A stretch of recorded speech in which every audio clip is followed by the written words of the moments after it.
नमस्कार। आज हम भगवत गीता पर अपनी चर्चा को आगे बढ़ा रहे हैं। खास तौर पर अध्याय 6 श्लोक 25 से 29 तक देखेंगे। ये अंश भगवत गीता स्वयं और परमात्मा का योग शीर्षक वाली बातचीत से है। हमारा मकसद है आत्म साक्षात्कार और मन को वश में करने के रास्ते को टटोलना। सवाल ये है कि भाई मन को स्वयं पर स्थिर करके हर जगह परमात्मा को देखना, ये कैसे मुमकिन है? चलिए इसी पर बात करते हैं। तो शुरुआत श्लोक 625 से करते हैं। ये कहता है, शनहि शनः उपरमेद बुद्ध्या धृति गृहीतया आत्मसंस्तम मना कृत्वा न किंचिदपि चिंतयत। मतलब धीरे धीरे पूरी दृढ़ता से बुद्धि के जरिए समाधि में स्थित हो और मन को आत्मा में ही लगाकर कुछ और ना सोचें। सुनने में तो ये ठीक लगता है, पर ये धीरे धीरे और कुछ नहीं सोचना, ये थोड़ा मुश्किल लगता है। बिल्कुल। इसमें ये शनह मतलब धीरे धीरे बहुत महत्वपूर्ण है। और एक और बात, मन को सीधे आत्मा पर टिकाने से पहले उसे परमात्मा यानी कृष्ण पर टिकाना होता है। अच्छा, ऐसा क्यों? देखिए, जैसे खुद को देखने के लिए रोशनी चाहिए ना, वैसे ही आत्मा को समझने के लिए परमात्मा का आधार चाहिए। जब मन कृष्ण पर टिक गया तो समझिए वो सब पर टिक गया। जैसे वो उदाहरण देते हैं पेट का और जड़ का। हाँ बिल्कुल। जैसे जड़ में पानी दिया तो पूरा पेड़ हरा भरा हो जाता है, या पेट का ध्यान रखा तो सारे शरीर को पोषण मिलता है। वैसे ही कृष्ण पर ध्यान लगाने से मन अपने आप में स्थिर होने लगता है। समझ गया।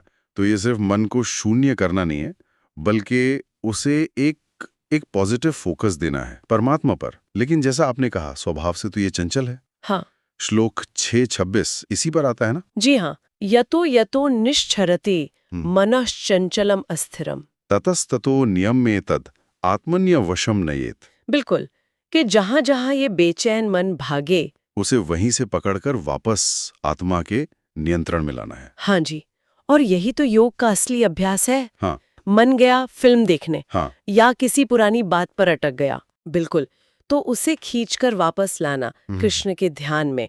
और देखिए, आजकल की जिंदगी में वो शायद संभव नहीं कि हम जंगल में बैठे घंटों। हाँ, वो तो मुश्किल है। तो इसलिए हरे कृष्ण महामंत्र का जाप या कीर्तन, इसे एक प्रैक्टिकल तरीका बताया गया है। क्योंकि आवाज पर ध्यान आसानी से टिक जाता है। हाँ बिल्कुल। ध्वनि एक बहुत शक्तिशाली माध्यम है मन को एकाग्र करने का, वो भटकाव से बचाता है। तो ये मन को वापस खींचना, ये सिर्फ एक तकनीक नहीं, ये एक तरह का चुनाव है कि हम कौन हैं।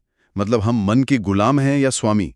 यही वो गोदास और गोस्वामी वाली बात आती है। आपने बिल्कुल सही पकड़ा। गो मतलब इंद्रियां, तो ज्यादातर लोग अनजाने में गोदास है, इंद्रियों के सेवक।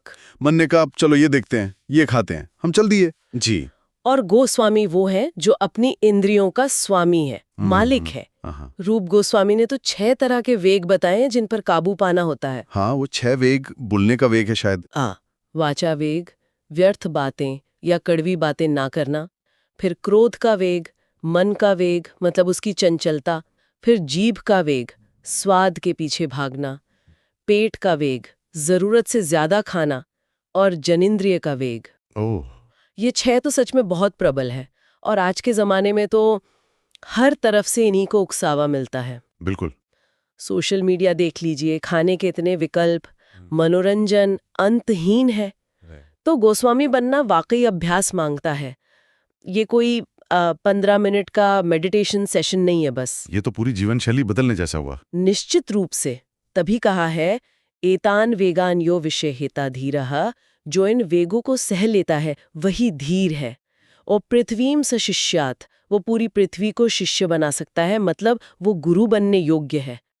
लेकिन जैसा मैंने कहा, भक्ति योग के अभ्यास जैसे नाम जप, ये इसमें मदद करते हैं। मन को एक सकारात्मक दिशा मिलती है। और जब मन इस तरह से सधने लगता है प्रैक्टिस से, तब शायद वो दृष्टि आती है जिसकी बात श्लोक 6.29 में है। हाँ, वो बहुत सुंदर श्लोक है। सर्वभूतस्थमात्मानम सर्वभूतानि चात्मनि ईक्षते योग युक्तात्मा सर्वत्र समदर्शना। हाँ। कि जो योगी योग में स्थित है, वो आत्मा को सब प्राणियों में देखता है और सब प्राणियों को आत्मा में। वो सब जगह समदर्शी होता है, कृष्ण को सब में देखता है। ये बहुत गहरा है। हाँ, पर यहाँ एक बात समझनी जरूरी है। सब में कृष्ण को देखने का ये मतलब नहीं कि हर कुत्ता, बिल्ली या इंसान ही कृष्ण है। अच्छा, तो फिर क्या मतलब है? मतलब ये है कि हर जीव, हर प्राणी कृष्ण का ही अंश है। वो परमात्मा का हिस्सा है जो शायद अभी अपने उस कनेक्शन को भूला हुआ है। तो योगी का काम है करुणा से उसे कृष्ण भावनामृत की ओर जगाने में मदद करना, ये एहसास दिलाना कि वो कृष्ण से जुड़ा है। ओह, तो ये सहानुभूति और सेवा का भाव है। बिल्कुल। और सबको कृष्ण में देखने का मतलब है ये समझना कि ये जो पूरी सृष्टि है, ये धरती, ये हवा, पानी, ये सब कृष्ण की एनर्जी है। हाँ, उनकी अलग अलग शक्तियां हैं। जैसे गीता में ही कृष्ण कहते हैं, रसोहम अपसु कौन्तेय, जल का स्वाद मैं हूँ। सूरज और चांद की रोशनी भी उन्हीं की अभिव्यक्ति है। तो हर चीज में उस डिवाइन कनेक्शन को देखना। अरे वाह, ये नजरिया तो दुनिया को देखने का पूरा तरीका ही बदल सकता है। ये सिर्फ फिलॉसफी नहीं, ये तो जीने का तरीका हो गया। बिल्कुल।